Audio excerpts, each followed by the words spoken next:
ഒരു വെഡ്ഡിങ് ഫംഗ്ഷന് അല്ലെങ്കിൽ ഒരു എൻഗേജ്മെൻറ്റ് ഫംഗ്ഷന് ഡെക്കറേഷനും ഫുഡും ഡാൻസേഴ്സും മ്യൂസിക് ടീമും എത്രമാത്രം ഇമ്പോർട്ടൻ്റ് ആണോ അത്രയും തന്നെ ഇമ്പോർട്ടൻ്റ് ആയിട്ടുള്ള ഒരു പാർട്ടാണ് കേട്ടോ MC ഓർ ആങ്കർ. ആ ഒരു ഫംഗ്ഷൻ എക്സിക്യൂട്ട് ചെയ്യുന്നത് വരെ നമുക്കൊരു ക്യൂരിയോസിറ്റി ആയിരിക്കും. ആ ഒരു ഡേ ഹോസ്റ്റ് ചെയ്യുമ്പോഴും അത്ര തന്നെ ക്യൂരിയോസിറ്റി ഉണ്ടാവും. ചിലപ്പോഴൊക്കെ ഒരുപാട് നേരം വെയിറ്റ് ചെയ്തിട്ടായിരിക്കും ബ്രൈഡും ഗ്രൂമും സ്റ്റേജിലോട്ട് എൻ്റർ ചെയ്യുന്നത്.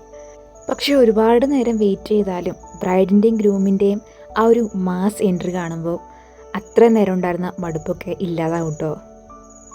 ഫങ്ഷൻ അതൊരു സെലിബ്രേഷൻ ആക്കുന്നതിൽ ആ ഫങ്ഷൻ്റെ ആങ്കറിന് വലിയ റോളുണ്ട്.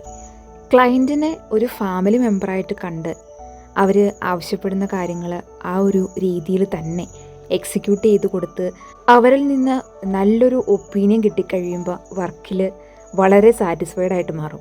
പിന്നീട് നമ്മുടെ പ്രിയപ്പെട്ട കോണ്ടാക്റ്റുകളിൽ ഒന്നായിട്ട് ആ ക്ലയൻറ്റ് മാറിയിട്ടുണ്ടാവും.